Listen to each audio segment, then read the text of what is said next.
Hi friends, எல்லாருமே நல்லா இருப்பீங்கன்னு நம்புறேன். இன்னைக்கு நம்ம ஸ்ட்ரைட்டா டிராமாக்குள்ள போயிடலாம். டிராமாவோட ஓப்பனிங்லயே ஹீரோக்காரன் ஆன்லைன்ல அந்த சாக்லேட் பர்ச்சேஸ் பண்ணிருப்பான் பாத்தீங்களா, அது கூட சரியில்லைன்னு ரிட்டர்ன் பண்ணிருப்பான். அவங்க கிட்ட போன் பண்ணி சண்டை போட்டுட்டு இருக்கான். எங்க ரிட்டர்ன் பண்ணி ரொம்ப நாள் ஆச்சு, தயவு செஞ்சு வேற சாக்லேட் அனுப்பி வைங்க, எனக்கு ரீஃபண்ட் கூட வேண்டாம், அந்த சாக்லேட்டை நம்பிதான் என் வாழ்க்கையே இருக்கு அப்படின்னு கெஞ்சாத குறையா பேசிட்டு இருக்கான். கட் பண்ணா நெக்ஸ்ட் சீன்லயே ஜூனியர் காரனும் மின்னும் அந்த கிளப்ல இருந்து ஃபுட்டேஜை எடுத்துட்டு வந்துட்டாங்களாட்டு இருக்கு. அதை எல்லாரும் உட்காந்து செக் பண்ணிட்டு இருக்காங்க. ஹீரோ மட்டும் பாவம் அந்த சாக்லேட் கிடைக்காதனால சார்ஜே இல்லாம டொயோன்னு கிடக்குறான். அந்த ஃபுட்டேஜை செக் பண்ணிட்டு இருக்கும்போது ஆல்ரெடி ஒரு விட்னஸ் பொண்ணு சொல்லியிருப்பான், இந்த கிளப்ல தான் அந்த லூசு பையன் கூட பிரச்சனையில தான் அதுக்கப்புறம் தான் வெளியே வந்து அந்த சாக்ஸ் விற்கிறவர் கூட சண்டை போட்டான்னு. கரெக்டா அந்த பொண்ணு கூட அவன் பிரச்சனை பண்ண ஃபுட்டேஜும் அவங்களுக்கு கிடைச்சிருது. சீனியர் இருந்துட்டு நான் தான் சொன்னேன்ல, அவன் மூஞ்சியை பார்த்தாலே அவன் அக்யூஸ்டுன்னு தனியா தெரியுது, அவனெல்லாம் விடக்கூடாது, உடனே அரெஸ்ட் பண்ணி ஆகணும் அப்படின்னு தாம் தூம்னு குதிக்கிறாரு. ஆனா ஹீரோ வந்துட்டு அவன் ரொம்பவே பெரிய இடம், ப்ராப்பர் எவிடன்ஸ் இல்லாம அவன் மேல கைய வைக்க முடியாது அப்படின்னு சொல்லிடுறான். இந்த சமயத்துல மின்னு அந்த ஃபுட்டேஜ்ல பெர்க்லி அப்படின்னு ஒருத்தர் இருக்கிறத பாத்துறான். இவங்க யாருக்கும் புரியல. ஆனா அந்த ட்ரக்ஸ் விப்பான்ல அந்த பெர்க்லி அவன் அங்கதான் இருக்கான் அப்படின்னு சொல்லும் போது தான் இவங்களுக்கு எல்லாம் புரியுது. பட் ஜூனியர் காரனுக்கு அவன் யாருன்னு தெரியல. எங்க யாருங்க அந்த பெர்க்லின்னு கேட்கும் போது கண்ணாடிக்கார ஒரு ஃப்ளோர்ல அவனை திட்ட ஆரம்பிச்சவன், ஐயோயோ இவன் அந்த டான் இண்டஸ்ட்ரி குரூப்போட வாரிசு இல்ல, இவனை திட்டி நம்மளுக்கே ஆப்பு வச்சுக்க கூடாது தம்பி, அவன் ஒரு ஃப்ராடுப்பா, பெர்க்லி யூனிவர்சிட்டியில படிச்சேன்னு பொய் சொல்லி சுத்திட்டு இருந்தான், ட்ரக்ஸ் எல்லாம் வித்துட்டு இருப்பான் அப்படிங்கிற விஷயத்த சொல்றான். சோ இத பார்க்கும்போது மின்னுக்கு ஒரு விஷயம் கன்ஃபார்ம் ஆகுது, ட்ரக் டீலர் கூட கான்டாக்ட்ல இருக்கான்னா அந்த அக்யூஸ்ட் பையனும் ட்ரக்ஸ் யூஸ் பண்றவனாதான் இருக்கணும் அப்படின்னு. சரிடா, அதுதான் ட்ரக் டீலர் கூட அவன் பேசிட்டு இருக்கிற ஃபுட்டேஜ் கிடைச்சிருச்சு, இதை வச்சு அந்த அக்யூஸ்ட நம்ம அரெஸ்ட் பண்ணலாம்லன்னு சொல்லும் போது மின்னு இருந்துட்டு ப்ராப்பர் எவிடன்ஸ் இல்லாம யாரையும் அரெஸ்ட் பண்ண முடியாதுங்க அப்படிங்கிற மாதிரி சொல்லிட்டு இருக்கா. சடனா ஹீரோ அதெல்லாம் தேவையில்லை, ஃபர்ஸ்ட் அரெஸ்ட் பண்ணுங்கன்னு சொன்ன இவங்களுக்கு ஷாக் ஆகுது, என்னடா இவன் மாத்தி மாத்தி பேசிட்டு இருக்கான் அப்படிங்கிற மாதிரி பாக்குறாங்க. அட லூசு பசங்களா, நான் அந்த அக்யூஸ்ட சொல்லல, அந்த ட்ரக் டீலர் பெர்க்லி சொன்னீங்கல்ல அவனை அரெஸ்ட் பண்றதுக்கு உண்டான வேலையை பாருங்க அப்படிங்கிற மாதிரி ஆர்டர் போடுறான். நெக்ஸ்ட் சீன்லயே அந்த பெர்க்லியை அரெஸ்ட் பண்றதுக்கு வாரண்டோட அந்த கிளப்புக்குள்ள என்ட்ராக பாக்குறாங்க. ஆனா அங்கதான் பவுன்சர்ஸ் இருக்கானுங்களே, இவங்க யாரையும் உள்ள விட்டுற மாதிரி தெரியல. சீனியர் ஏற்கனவே ஒரு டைம் அவங்களை மன்னிச்சு விட்டுட்டு போயிட்டாரு, இப்ப செம்ம கட்டுப்புல இருக்காரு. தம்பிகளா, போன டைம் நான் பாதியிலே போயிட்டேன், இப்ப நான் மறுபடியும் 3 என்ன போறேன், ஒழுங்கா வழிய விட்டுருங்க, இல்லனா எவனுமே முழுசா ஊடு போய் சேர மாட்டீங்க அப்படின்னு சொல்லிட்டு கவுண்ட் பண்ண ஆரம்பிக்கிறாரு. ஃபர்ஸ்ட் என்னமோ அவனுக்கு மூஞ்சியை பார்க்கும் போது பயம் இல்லாத மாதிரி தான் தெரியுது, ஆனா அவனுங்களுக்கு சீனியரை பார்க்கும் போது கண்டிப்பா இந்த டைம் கவுண்ட் பண்ணிரும் அப்படிங்கிறது புரிஞ்சிருச்சாட்டு இருக்கு. சார் எல்லாத்துக்கும் கோவிச்சுக்காதீங்க, நாங்க சும்மா விளையாட்டுக்கு சொன்னோம், நீங்க உள்ள போங்க சார் அப்படின்னு அனுப்பி வைக்கிறானுங்க. இவங்களும் உள்ள என்டர் ஆகும் போது சார் ஒரு நிமிஷம் அப்படின்னு கூப்பிட்டோன்னு சீனியருக்கு கோவம் வந்துருது. ஐயோ உங்களை அடிக்கிறக்கெல்லாம் கூப்பிடலீங்க, எங்க ஓனர் வந்தா எங்களை திட்டுவாரு, தயவு செஞ்சு இந்த ரெஸ்ட் பேண்ட் மட்டும் போட்டுட்டு உள்ள போங்கன்னு எல்லாத்துக்கும் அந்த ரெஸ்ட் பேண்டை போட்டு விட்டுறானுங்க. நம்ம ஆளுகளும் உள்ள வந்து பார்த்தா கையமுயன்னு ஊர்ல இருக்கிற பாதி கிரௌட் அங்கதான் இருக்க மாட்டிருக்கு, தலைய வெட்டின தவக்கலா மாதிரி ஆடிட்டு இருக்கானுங்க. சீனியர் இருந்துட்டு இதுக்கு மேல ஒன்னா போனோம்னா சரிப்பட்டு வராது, இங்க இருந்து ஸ்ப்ரெட் ஆகி எல்லாரும் தனித்தனியா தேடலாம் அப்படின்னு ஒரு ஐடியாவை கொடுக்கறாரு. அப்ப மின் இருந்துட்டு அங்க விஐபிஸ்க்கு தனியா ஒரு லான்ச் இருக்கிறத நோட் பண்றான். அதுக்கு முன்னாடி ஒரு பவுன்சர் காரனும் இருக்கான். இவன் நல்ல நேரம் அவனுக்கு ஒரு போன் வந்துச்சுன்னு பேச போகும்போது அந்த கேப்ல உள்ள போடலான்னு பாக்குறான். வெளியே ஒருத்தன் ஆல்ரெடி மப்ல இருப்பான் இருக்கு. என்னம்மா புது முகமா இருக்க, எந்த ஊர்ல இருந்து வந்திருக்க அப்படின்னு இவட்ட நக்கல் அடிச்சிட்டு இருக்கான். நம்ம மின்னும் அப்படியே வலியற மாதிரி பேசி இங்க ட்ரக்ஸ் எங்க கிடைக்கும் அப்படின்னு கேட்கும் போது, இதான் இந்த ரூம்ல கடைசியில போனீங்கன்னா பெர்க்லின்னு ஒருத்தருப்பான், அவங்கிட்ட கிடைக்கும் அப்படின்னு போட்டு வேற விட்டுறா லூசு பையன். உடுவாளா மின்னு அவன் டீமுக்கு கால் பண்ணி வெளியே பருப்பு கிடைஞ்சதெல்லாம் போதும், ஒழுங்கா அந்த விஐபி லான்ச்சுக்கு வாங்கடா, அந்த பெர்க்லி அங்கதான் இருக்கா அப்படிங்கிற மாதிரி சொல்லிட்டு முன்னாடி ஒரு நாய் துப்பு கொடுத்தான் பாத்தீங்களா, அவனை ஹேண்ட் கஃப் போட்டு லாக் பண்ணிட்டு இவ பாட்டுக்கு ஒவ்வொரு ரூமா செக் பண்ண ஆரம்பிக்கிறா. கரெக்டா சீனியர் காரு அந்த பெர்க்லி டான்ஸ் ஆடிட்டு இருக்க ரூம்குள்ள வந்துடுறாரு. ரூமே கருகும்னு இருட்டா இருக்கு, உடம்பெல்லாம் லைட்டை கட்டிட்டு எதுக்கு இப்படி பண்றானுங்கன்னு தெரியாம பண்ணிட்டு இருக்கானுங்க. சீனியர் லைட்டை போட்டதுக்கு அப்புறம் தான் பயப்புள்ளைக்கு டிஸ்ட்ராக்ட் ஆகுறானுங்க. அப்ப அந்த ரூம்ல இருந்த பெர்க்லி சீனியரை நோட் பண்ணிடுறான். சீனியர் இருந்துட்டு, சாரிப்பா நீங்களா பெரிய வீட்டு பசங்க, தெரியாம இந்த ரூம்குள்ள வந்துட்டேன், நான் வேற ரூமுக்கு போறேன் அப்படின்னு சொல்லி வெளியே போலான்னு பார்க்கும்போது பெர்க்லி இந்த ரூம்ல இருக்கிறத நோட் பண்ணிடுறாரு. தம்பி நல்ல அவசரத்துல புரிஞ்ச அவுச்ச முட்டை மாதிரி மண்டை வச்சுட்டு ஒளியலாமா, இங்க வாங்க அண்ணா உங்களை தேடிதான் வந்திருக்கேன் அப்படின்னு சொல்லும் போது அந்த பெர்க்லி இருந்துட்டு அவன் தான் ஆல்ரெடி பெரிய பெரிய யூனிவர்சிட்டில படிச்சிருக்கான்னு போய் சொல்லியிருக்கானே, இங்கிலீஷ்லயே பேசுறான். சார் நான் இப்ப ட்ரக்ஸ் எல்லாம் டீல் பண்றதுல நான் ரொம்ப நல்ல பையன் ஆயிட்டேன், கை பாருங்க சுத்தமா இருக்கு அப்படி இப்படின்னு பேச்சு கொடுக்குறான். அப்ப அந்த ரூம்ல இருந்த ஒருத்தன் சீனியரை பார்த்து, யாரா நீ, பர்மிஷன் இல்லாம நீ எப்பரா உள்ள வரலான்னு மிரட்ட பாக்குறான் சீனியரையே. அந்த பெர்க்லியும் பின்னாடி இருந்து சிக்னல் கொடுக்குறான், டே இவங்கிட்ட வச்சுக்காத, மொத்தமா குறவழிய புடிச்சு கடிச்சு போடுவான், அவன் வெறி பிடிச்சவன் அப்படின்னு. ஆனா இதை இவன் கேட்கிற மாதிரி இல்லையாட்டிருக்கு. அந்த பயபுல அப்பவும் அடங்காம சீனியர் கிட்டயே வாய் வீசுறான். உடுவாரு பாருங்க ஒரு பஞ்சு, பயபுல ஒரே அடியில நாக் அவுட். சீனியர் அவனை பிடிச்சி தள்ளி விடும் போது அங்க இருக்கிற எக்ஸ்டென்ஷன் பாக்ஸ்ல போய் விழுந்துடுறான். மறுபடியும் அந்த ரூம்ல இருக்கிற லைட் எல்லாம் ஆஃப் ஆயிருது. இவனுதான் இருட்டுலயும் ஈஸியா கண்டுபிடிக்கிற மாதிரி உடம்பெல்லாம் லைட்டை போட்டு வச்சிருக்கானுங்களே, அதனால இருட்டுன்னு கூட பார்க்காம நொங்குன்னு நொங்கி எடுத்துட்டு இருக்காரு சீனியரு. அதுலயும் ஒருத்தனுக்கு கண்டினியூஸா உழுகும் பாருங்க பஞ்சு, பயபுல வைப்ரேஷன் மோடுக்கு போயிடுறான். நம்ம சீனியர் ஜாலியா டான்ஸ் ஆடிட்டு என்ஜாய் பண்ணி அடிக்கிறாரு இவனுங்கள. அப்ப அந்த பெர்க்லிங்கிறவன் ஒரு பாட்டில் எடுத்து சீனியர் அடிக்கலான்னு வரும்போது அங்க இருக்கிற ஒரு பொண்ணு லைட் ஆன் பண்ணி விட்டுறா. சீனியர் வேற இதை பாத்துறாரு. பயபுள்ளைக்கு டர் ஆகுது. ஐயா நான் உங்களை அடிக்கலாம் வரல, இந்த சரக்கு நல்லா இருக்கும் கொஞ்சம் டேஸ்ட் பண்ணுங்கன்னு குடுக்கலான்னு வந்த அப்படிங்கிற மாதிரி சமாளிக்கிறான். அவன் கண்ணத்திலே சப்பு சப்புன்னு 2 அப்ப விட்டு, டேய் ஒழுங்கா என்னை ஃபாலோ பண்ணிட்டு வரான்னு சொன்னா அவனு நல்ல புள்ளையாட்ட சரிங்க ஆபீசர்னு பின்னாடியே போறான்.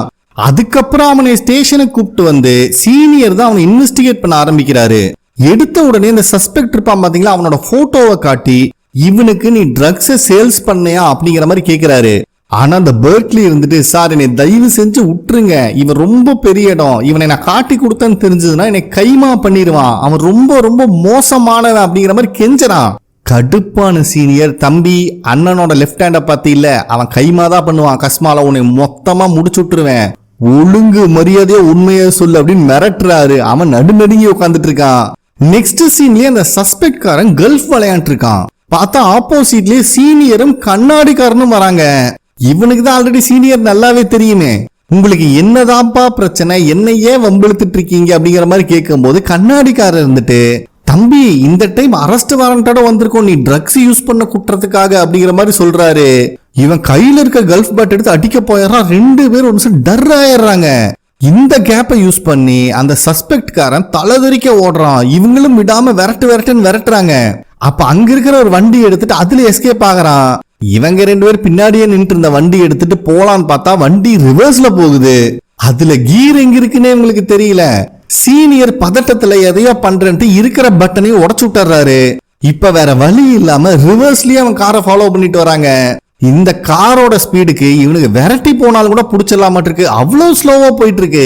அப்ப நடுவுல ஒரு வயசான கப்பல் வந்துடுறாங்க. அதனால இவனுக்கு பிரேக் அடிச்சிடுறாங்க. இந்த சந்தர்ப்பத்தை யூஸ் பண்ணி அந்த விட்னஸ்கார தப்பிச்சிடுறான். அவனும் அந்த கல்ஃப் கோட்ல இருந்து வெளியே வரலான்னு பார்க்கும்போது கரெக்டா அந்த இடத்துல ஹீரோ அவனை லாக் பண்ணி ஹேண்ட் கஃப் போட்டுறான். இந்த சஸ்பெக்ட் காரனோட பேரு நம்ம, இனிமேல் நம்மளும் நம்மனே மென்ஷன் பண்ணுவோம். அதுக்கப்புறம் கண்ணாடிக்காரன் அந்த நம்மோட லாக்கரை செக் பண்றான். ஆனா அங்க இருக்கிற ஸ்டாஃப் இருந்துட்டு, சார் அவங்கள விஐபி கஸ்டமர் சார், கொஞ்சம் பார்த்து பண்ணுங்க இல்லைன்னா ஏன் வேலை போயிடும் அப்படின்னு கெஞ்சிட்டு இருக்கான். கண்ணாடிக்காரனும் அதை பத்தி எல்லாம் கவலைப்படாதப்பா நாங்க பாத்துக்கிறோம்னு சொல்லி அந்த நம்மோட பிலாங்கிங்ஸ் எல்லாம் எடுத்துட்டு இருக்கான். அதுல அவன் கோர்ட் எல்லாம் இருக்கு. அதை எடுக்கும் போது அங்க இருக்கிற ஸ்டாஃப் இருந்துட்டு, சார் கொஞ்சம் பக்குவமா ஹேண்டில் பண்ணுங்க, இந்த கோர்ட்டோட விலை 10 மில்லியன் சொல்றோம். இவன் ஒரு நிமிஷம் ஷாக் ஆகி போயிடுறான். டேய் என்னடா 10 மில்லியனுக்குலாம் கோர்ட் விக்கிறாங்களா, இதை நம்ம கையால தொடக்கூடாதே அப்படின்னு அங்க இருக்கிற ஒரு ஹேங்கர் எடுத்து மாட்டலான்னு பார்த்தா கோர்ட்டை கீழே போட்டுறான். ஏன்னா அதோட விலையை கேட்டதுல இருந்து கண்ணாடிக்காரனுக்கு கை காலெல்லாம் விடுவிடுன்னு நடுங்கிட்டு இருக்கு. சோ நெக்ஸ்ட் சீன்லயே அந்த நம்ம ஸ்டேஷன்ல வச்சு இன்வெஸ்டிகேட் பண்றாங்க. ஆக்சுவலா அந்த நம்மோட அட்வொகேட்டும் அங்க வந்துடுறாரு. அப்போ சீனியர்கார வாயை வச்சுட்டு சும்மா இல்லாம, ஏண்டா கலர் குருவி கக்கூஸ் போய் பார்த்திருக்கேன், உனக்கு என்னடா டைரக்டா காக்காவே கக்கா போன மாதிரி மண்டையை இந்த அளவுக்கு கலர் பண்ணி வச்சிருக்க, என்னடா டேஸ்ட் உனக்கு அப்படின்னு வாருன்னு வாடுறாரு. ஆனா இந்த நம்ம சாதாரணமான ஆள் இல்லைங்க. சீனியர் என்ன வாரினாலும் சரி அவங்கள வெறுப்பேத்துற மாதிரியே பதில் பேசிட்டு இருக்கான். இந்த விஷயத்தை வெளியே இருந்து ஹீரோவும் ஜூனியர் காரனும் பார்த்துட்டு தான் இருக்காங்க. ஹீரோக்கும் செம்ம கடுப்பாக தான் செய்யுது. ஏன்னா இப்ப சாக்லேட் வேற இல்ல, அவருக்கு அந்த ஸ்டாமினா இல்லாதனால அவர்னால பழையபடி யோசிக்க முடிய மாட்டேங்குது. அப்ப ஜூனியர் காரன் இறந்து போன விக்டிமோட போட்டோவை காட்டி இவரை உனக்கு தெரியுமான்னு கேட்கும் போது நம்மோட மூஞ்சி மொத்தமா மாறிடுது. இத சீனியர் மைனூட்டா நோட் பண்ணிட்டு இருக்காரு. ஆனா நம்ம இருந்துட்டு எனக்கு இவர் தெரியாதே அப்படிங்கிற மாதிரி சமாளிக்கிறான். அப்ப நம்மோட அட்வொகேட் இருந்துட்டு, நீங்க ட்ரக் கேஸ் விஷயமா தானே விசாரிக்கணும்னு சொல்லியிருந்தீங்க, அதுக்கு சம்பந்தம் இல்லையே அப்படிங்கிற மாதிரி கொஸ்டின் கேட்கும் போது கண்ணாடிக்காரர் இருந்துட்டு, இவன் அந்த ஆள் கூட சண்டை போட்டதுக்கு உண்டான சிசிடிவி எவிடன்ஸ் எங்க கிட்ட இருக்கு, அதனால கொஸ்டின் கேட்கிற ஃபுல் ரைட்ஸ் எங்க கிட்ட இருக்கு அப்படிங்கிற மாதிரி சொல்றாரு. அப்ப இந்த நம்பர் இருந்துட்டு, ஆமா இப்ப எனக்கு ஞாபகம் வந்துருச்சு, இந்த ஆள் அங்க சாக்ஸ் வித்துட்டு இருந்தாரு, என் கூட சண்டை போட்டாரு அப்படிங்கிற மாதிரி அவர் மேல பழிய போடுறான். அப்பதான் கண்ணாடிக்காரன் சொல்றான், நீ சண்டை போட்ட அன்னைக்கு நைட்டே அந்த ஆள் இறந்துட்டாரு அப்படின்னு. ஒரு நிமிஷம் இதை கேட்கும் போது அந்த லாயருக்கே ஷாக் ஆகுது. ஒருவேளை இவன் தான் பண்ணிருப்பானோ அப்படிங்கிற மாதிரி பார்த்துட்டு இருக்காரு. ஆனா நம்ம இருந்துட்டு யாரோ ஒருத்தன் பண்ண கொலையை எம் மேல போட்டு ஃப்ரேம் பண்ணுன்னு பாக்குறீங்களா அப்படின்னு டைவர்ட் பண்ற மாதிரி கொஸ்டின் கேக்குறான்.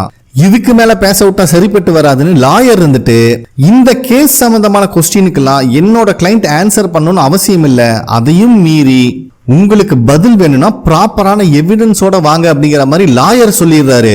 இத வெளியிருந்து பார்த்துட்டு இருக்கிற ஹீரோக்கு தலைவலி தாங்க முடியல. உடனே அங்க இருக்கிற மைக்ல தம்பிகளா கொஞ்ச நேரம் பிரேக் எடுத்துக்கோங்க அப்படின்னு அனௌன்ஸ் பண்ணிட்டு வெளியே போறான். நம்மும் முட்டா போதுண்டான்னு அங்க இருக்கிற டேபிள்லயே கொஞ்ச நேரம் படுத்துக்கிறான். அப்ப வெளியே வர சீனியர் இருந்துட்டு இன்னும் கொஞ்ச நேரம் இன்வெஸ்டிகேட் பண்ணலான்னு கேக்குறாரு. ஆனா இதை கண்டுக்காம ஹீரோ பாட்டுக்கு போயிடுறான். அட லூசு பயல, என்னை விட சின்ன பையெல்லாம் கேப்டனா வந்துட்டு என்னை மதிக்க மாட்டேங்கிறானே அப்படிங்கிற காண்டு வேற ஒரு பக்கம் இருக்கு. அவன் கண்ணை பார்க்கும் போது என்னோட 6வது அறிவு எட்டி பார்த்து சொல்லுது அவன் தான் கொலகாரன்னு. அவன் போய் சொல்றான்டா, ஈஸியா கண்டுபிடிச்சிடலாம் அப்படிங்கிற மாதிரி மத்தவங்கிட்ட சொல்லிட்டு இருக்காரு. அப்ப சீனியர் இருந்துட்டு முன்ன எங்கடா காணும்னு கேட்கும் போது ஜூனியர்காரன் ஆனா அந்த கிளப்ல இருந்து ஒரு ட்ரக் காரனை கூப்பிட்டு வந்தோம்ல, அந்த ட்ரக்ஸோட டெஸ்ட் ரிசல்ட் வாங்கறதுக்காக ஃபாரன்சிக் ஆபீஸ் வரைக்கும் போயிருக்கா அப்படிங்கிற விஷயத்த சொல்றான். அதே டைம்ல ஸ்டேஷன்ல இருந்து வெளியே வந்த ஹீரோ பாவம் அந்த எம்டி பாக்ஸ தட்டி தட்டி பாக்குறான், ஏதாவது சாக்லேட் வரும்னு. ஒன்னத்தையும் காணோம். அப்ப இந்த ஸ்டேஷனுக்கு அடிக்கிற குட்டி பையன் வருவான் பாத்தீங்களா, டாங்னு ஒருத்தன். அந்த பையன் இதே சாக்லேட் அங்க உட்காந்து சாப்பிட்டுட்டு இருக்கான். ஹீரோக்கு தூக்கி வாரி போட்டுருது. டே ராஜா, அண்ணன் கேட்கிறேன்னு தப்பா நினைக்காத, பிளீஸ் தயவு செஞ்சு அந்த சாக்லேட் எனக்கு கொடு, உனக்கு வேணா காசும் கூட தரேன்னு சொல்றான். பட் அந்த பையன் ஒத்துக்க மாட்டேங்கிறான். இது என்னோட அங்கிள் சுவிட்சர்லாந்துல இருந்து எனக்காக வாங்கிட்டு வந்து நான் கொடுக்க மாட்டேன்னு சொல்றான். கரெக்டா அந்த பக்கமா வந்துட்டு இருந்த மின்னி இவங்க 2 பேரும் பேசிட்டு இருக்கிறதா நோட் பண்ணிடுறா. ஹீரோ 3000 வான் எடுத்து கொடுக்கறான். டே தயவு செஞ்சு இதை வச்சுக்கோ, அந்த சாக்லேட்டை மட்டும் குடுறா, எனக்கு ரொம்ப ஹெல்ப்ஃபுல்லா இருக்கும். நான் புக் பண்ணிருக்கேன்டா, அது வந்த உடனே உனக்கு ஃபுல் பாக்ஸ் கொடுக்கறேன்னு சொன்னாலும் அந்த பையனுக்கு அதுல இஷ்டம் இல்ல. அப்ப திடீர்னு அந்த பையன் இருந்துட்டு பஸ்ஸுக்கு டைம் ஆச்சு நான் கிளம்புறேன்னு சொல்லிட்டு போயறான். ஹீரோக்கு ரொம்ப அப்செட் ஆயிருது. அப்ப கரெக்டா அந்த பையனுக்கு ஆப்போசிட்லயே மின்னு வரா. நல்ல பிள்ளையாட்ட வந்தவன் அந்த பையனுக்கு ஹாய் சொல்லிட்டு லைட்டா அவனை இடிச்சிட்டு போறா. இவதான் ஆட்டைய போடுறதுல 6 டிகிரி வாங்கினவளாச்சே. அதுக்கப்புறம் ஸ்கூல் பஸ்ஸுக்கு வந்த அந்த பையன் எங்க அங்கிள் எனக்காக சுவிட்சர்லாந்துல இருந்து சாக்லேட் வாங்கிட்டு வந்தாரு, நான் உங்களுக்கு காட்டட்டுமான்னு பாக்கெட்டுக்குள்ள கை விடுறான். பார்த்தா உள்ள சாக்லேட் இல்ல, அதுக்கு பதிலா ஒரு பேப்பர் தான் இருக்கு. அதுல மின்னு இருந்துட்டு நாளைக்கு வரைக்கும் இந்த சாக்லேட்டை நான் கடனா வாங்கிக்கிறேன், இதை யூஸ் பண்ணி தான் சில கெட்டவங்களை பிடிக்க வேண்டியது இருக்கு அப்படின்னு எழுதியிருக்கா. அந்த சின்ன பையனுக்கு பாவம் என்ன சொல்றதுன்னு தெரியல. டிடெக்டிவே திருடங்களா இருந்தா அவன் என்ன பண்ணுவான்? அதுக்கப்புறம் ஹீரோ நொந்து போய் அவனோட ரூமுக்கு வரான். பார்த்தா டேபிள் மேல அந்த சாக்லேட் பாக்ஸ் இருக்கு. இவனுக்கு அது பார்த்த உடனே சந்தோஷம் தாங்க முடியல. அங்க இருக்கிற டேபிள் கடியில ஒளிஞ்சிட்டு இந்த சாக்லேட் பாக்ஸ்ல இருக்கிற சாக்லேட்ஸ் எல்லாம் இவனோட சாக்லேட் பாக்ஸ்ல கொட்டுறான். ஒவ்வொரு சாக்லேட்டா உழுகிறத முத்து முத்தா ரசிச்சிட்டு இருக்கான். இவனுக்கு இந்த டிராமால ஒரு ஹீரோயின் கொடுத்திருந்தாலும் கூட இந்த அளவுக்கு ரசிச்சிருப்பானான்னு தெரியல. ஆனா இந்த சாக்லேட் அந்த அளவுக்கு ரசிச்சு சாப்பிடுறாங்க. ஒரு சாக்லேட் எடுத்து வாயில போட்டதுக்கு அப்புறம் தான் பையனுக்கு புத்துணர்ச்சியே வருது. அதுக்கப்புறம் ஃபுல் எனர்ஜெட்டிக்கா அந்த ரூம்ல இருந்து வெளியே வந்தவன் மின்ன பார்த்து இந்த நம்ம அந்த விக்டிம்காரர் கூட சண்டை போட்டான்ல கிளப்புக்கு முன்னாடி, அந்த ஃபுட்டேஜை நான் மறுபடியும் செக் பண்ணலாமான்னு கேக்குறான். இத பார்க்கும் போதே மின்னுக்கு நல்லா தெரிஞ்சிருது பைபிள பேக் டு ஃபார்ம் அப்படின்னு. சந்தோஷமா உள்ள போனவன் சாக்லேட்டை சாப்பிட்டுக்கிட்டு இன்ச் பை இன்ச் ஃபுட்டேஜை வாட்ச் பண்றான். அப்ப சடனா ஏதோ ஒரு விஷயத்தை கண்டுபிடிச்சிட்டானாட்டு இருக்கு. நம்ம இருக்கிற ரூமையே பார்த்தவன் மறுபடியும் அந்த இன்வெஸ்டிகேஷன் ரூம்குள்ள வந்து நமக்கு முன்னாடி ஒரு லெட்டர் பேட வைக்கிறான். தம்பி, அந்த இன்சிடென்ட் ஆன அன்னைக்கு, அதாவது நீ அவரோட சண்டை போட்ட பத்தியா, அந்த அன்னைக்கு என்னென்ன நடந்துச்சுன்னு உனக்கு ஞாபகம் இருக்கோ அது இதுல எழுதி கொடு அப்படின்னு கேக்குறான். ஆக்சுவலா ஹீரோ கூட அந்த ரூம்ல சீனியர் மட்டும்தான் இருக்காரு. மின்னு, கண்ணாடிக்காரன், ஜூனியர்காரன் எல்லாருமே வெளியிருந்துதான் இது எல்லாத்தையும் வாட்ச் பண்ணிட்டு இருக்காங்க.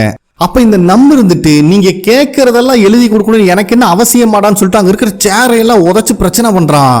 சீனியர் எல்லாம் உச்சக்கட்ட கோபத்துக்கு போயிடுறாரு.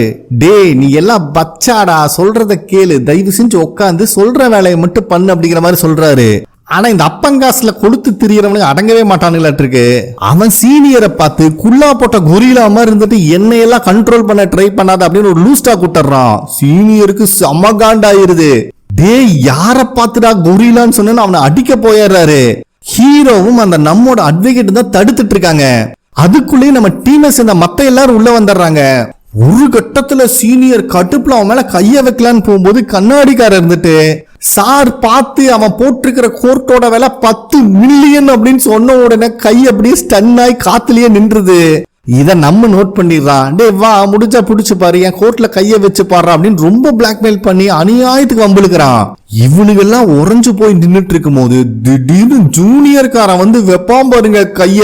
நம்ம மொத்தமா லாக் பண்ணிடுறான். எல்லாத்துக்கும் செம்ம ஷாக் ஆயிருது. டே புள்ள பூச்சிக்கலா கொடுக்கு முளைக்கும் நான் என்ன கனவா கண்ட அப்படிங்கிற மாதிரி பாத்துட்டு இருக்கானுங்க. அப்ப ஷாக் ஆகி நின்னுட்டு இருந்த ஹீரோ ஏதோ ஒரு விஷயத்த மைனூட்டா நோட் பண்றான். அப்ப ஜூனியர் காரங்கிட்ட வந்த ஹீரோ சமாதானப்படுத்தி கூட்டு போவான்னு பார்த்தா ஜூனியர் காரனோட காதுல, தம்பி அவன் சட்டைய கெட்டியா புடிச்சு செவுத்துல இன்னும் 2 அடி அடிடா அப்படின்னு சொல்றான். ஜூனியர் காரனுக்கே ஒரு நிமிஷம் ஷாக் ஆகுது. இருந்தாலும் கேப்டன் சொல்லிட்டாரு, சொன்ன மாதிரியே செவுத்துல மாங்குன்னு 2 முட்டு முட்டுறான். அதுக்கப்புறம் தான் ஹீரோ பிரிச்சே கூப்பிட்டு போறான். கடுப்பான நம்ம டே என் மேல கைய வச்சு எவனையுமே சும்மா விட மாட்டேன்டா அப்படின்னு கத்துன்னு கத்திட்டு இருக்கான். ஆனா ஹீரோ ஜூனியர் காரனை சமாதானப்படுத்தி வெளியே கூப்பிட்டு வந்துட்டு அவனோட கைய ஒரு கவர் போட்டு லாக் பண்ணி அதுக்கு மேல ஹேண்ட் கஃப் போட்டு விடுறான். இவங்க யாருக்குமே ஒண்ணுமே புரியல. அப்ப ஹீரோ சீனியர் கிட்ட, நான் ஆல்ரெடி ஃபாரன்சிக் டீம் கிட்ட பேசிட்டேன், தயவு செஞ்சு இவனை ஃபாரன்சிக் ஆபீஸ் கூட்டு போங்க அப்படிங்கிற மாதிரி சொல்லிட்டு மறுபடியும் ஜூனியரை பார்த்து, டே ஃபாரன்சிக் ஆபீஸ் போற வரைக்கும் இந்த கவரை கழட்டிடாதடா, இப்படியே போய் சேரணும் அப்படிங்கிற மாதிரி சொல்றான். அவனும் ஒத்துக்கிறான்.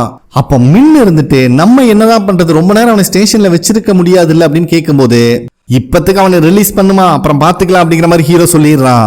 சோ இவன் வேற ஏதோ பிளான் பண்றான் அப்படிங்கிறது மட்டும் இவங்களுக்கு புரியுது. அதுக்கப்புறம் ஜூனியர் காரனை ஃபாரன்சிக் ஆபீஸ் கூட்டு போறதுக்காக சீனியரை வெளியே கூப்பிட்டு வராரு. ஆனா கார்ல ஏறாம நின்னுட்டு இருக்கான். என்னடா விஷயம் கேட்கும் போது, கேப்டன் தான் கையை யூஸ் பண்ண கூடாதுன்னு சொல்லியிருக்காரு, டோரை ஓபன் பண்ணி விடுங்க அப்படின்னு கேட்கறான். இவருக்கு செம கோவம் வருது. இருந்தாலும் நல்ல புள்ளையாட்ட டோரை ஓபன் பண்ணி விட்டுட்டு க்ளோஸ் பண்ணும்போது பட்டால் அடிச்சு க்ளோஸ் பண்றாரு இருக்கிற கடுப்புல. அதுக்கப்புறம் சீனியர் காரை ஸ்டார்ட் பண்ணலான்னு போனா மறுபடியும் அவன் சீனியரை கூப்பிடுறான். என்னடா பிரச்சனை உனக்கு அப்படின்னு எரிஞ்செரிஞ்சு விழுகிறாரு இருக்கிற கடுப்புல. ஜூனியர் காரை இருந்துட்டு சீட் பெல்ட்டை போட்டு விடுங்க, என்னாலதான் கையை யூஸ் பண்ண முடியாதுல்ல அப்படின்னு மறுபடியும் சொல்றான்.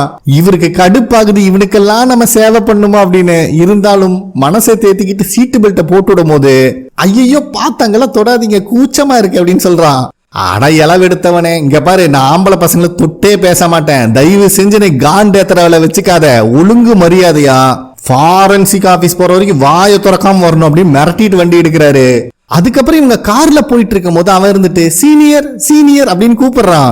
டேய் அப்பளையேதான் சொன்னேன் பேசாம வா அப்படின்னு மிரட்டும் போது மறுபடியும் கூப்பிடுறான். அவருக்கு கடுப்பாகுது, என்னடா உனக்கு பிரச்சனை அப்படின்னு கத்துன்னு கத்துறாரு. அப்ப ஜூனியர் கார இருந்துட்டு, எனக்கு உச்சா முட்டிக்கிட்டு வருது, பாத்ரூம் போகணும் அப்படின்னு சொல்றான். இவருக்கு செம்ம காண்டாயிருது. டே கொஞ்ச நேரம் பொறுத்துக்கோடா, ஃபாரன்சிக் ஆபீஸ் வந்துரும் அப்படிங்கிற மாதிரி சொல்றாரு. ஆனா இவ இருந்துட்டு சத்தியமா முடியாது, எனக்கு முட்டிக்கிட்டு நிக்குது, நான் போயே ஆகணும்னு அடம் பிடிக்கிறான். அவரு வண்டி நிறுத்துற மாதிரியே இல்ல. ஐயோ இதுக்கு மேல முடியாது, பிளாஸ்ட் ஆக போகுது, காரு நாரிச்சுன்னா என்ன கேட்காதீங்கன்னு சொல்லும் போது அவரு சத்தம் போட்டு காரை நிறுத்திடுறாரு. அடுத்த சீன்லயே சீனியர் ரெஸ்ட் ரூம்ல இருந்து ரொம்ப சோகமா வெளியே வராரு. அவர் கைய பாத்துக்கிட்டே, இந்த கையால எத்தனை மெடல் வாங்குவேன்னு ஆசைப்பட்டேன், கடைசியில கன்றாவி எதையெல்லாம் தொட வச்சுட்டானுங்க அப்படின்னு. பின்னாடியே வெளியே வந்த ஜூனியர், அடடடடா ரொம்ப நேரம் அடக்கி வச்சிருந்த உற்சாவ போறதுல எவ்வளவு பெரிய ஆனந்தம் அப்படிங்கிற மாதிரி பல்ப் எறிகிற மாதிரி பேசுறான். அதோட நிறுத்தி இருந்தாலும் கூட பரவாயில்ல, சீனியரை பார்த்து, நீங்க செஞ்ச உதவிக்கு என் வாயால நன்றி சொல்லவே முடியாது அப்படின்னு நன்றி சொல்றானா ஓட்டுறானே தெரியல. கடுப்பான சீனியர் அவன் சட்டையை பிடிச்சிட்டு, டேய் இங்க நடந்த விஷயத்த வெளியே மட்டும் சொன்ன, சத்தியமா சொல்றேன் நான் தூக்குல தொங்கிடுவேன், என் சாவுக்கு நீதான் காரணம் பாத்துக்கோ அப்படின்னு மிரட்டுறாரு. ஆக்சுவலா கெஞ்சறாரு. அவனும் ஒத்துக்கிறான், சரிங்க சீனியர் யாருக்கிட்டையும் சொல்ல மாட்டேன் அப்படின்னு. 2 பேர் கார்கிட்ட போகும்போது கூட சீனியர் அவர் கையவே பார்த்து புலம்பிட்டு இருக்காரு. வீட்டுக்கு போனா ஃபர்ஸ்ட் ஆசிட் ஊத்தி இந்த கையை கறிக்கிறணும்டா அப்படின்னு. அப்ப ஜூனியர் கார மறுபடியும் சீனியரை கூப்பிடுறான். என்னடான்னு திரும்பி பார்த்தா, இந்த டைமும் நீங்க தான் கதவை திறந்து விடணும் அப்படின்னு வெக்கப்பட்டு நிக்கிறான். இந்த கன்றாவி அவர்னால பார்க்கவே முடியல. அதே நேரத்துல ஹீரோ கிட்ட வந்த மின்னு, அந்த நம்ம இன்னைக்கே கண்ட்ரி விட்டு புறப்பட போறானாமா, மிஸ் பண்ணிட்டோம்னா அவனை அரெஸ்ட் பண்ண முடியாது. அது மட்டும் இல்லாம இந்த மர்டர் நடந்துச்சுல அந்த இடத்துக்கு அவன் டாக்ஸில போய் இறங்கின ஃபுட்டேஜ் எனக்கு கிடைச்சிருக்கு அப்படின்னு சொல்றா. ஆனா ஹீரோக்கு என்ன பண்றதுன்னே புரியல. ஏன்னா இன்னும் அந்த ஃபாரன்சிக் ரிசல்ட் வராம அவனால எந்த ஸ்டெப் எடுத்து வைக்க முடியல. அப்ப மின் இருந்துட்டு, ஆக்சுவலா ட்ரக் ஸ்குவாட சேர்ந்தவங்க இப்ப அந்த நம்மோட வீட்டை சர்ச் பண்ண போயிட்டு இருக்காங்க. அவனோட வீட்டுல மட்டும் ஏதாவது ட்ரக்ஸ் சிக்கிருச்சுன்னா கன்ஃபார்மா அவனை அரெஸ்ட் பண்ணிடலாம் அப்படின்னு சொல்றா. இத கேட்கிற ஹீரோக்கு இப்பதான் நிம்மதியா இருக்கு. இந்த இடத்துல இந்த எபிசோட் கம்ப்ளீட் ஆகுது.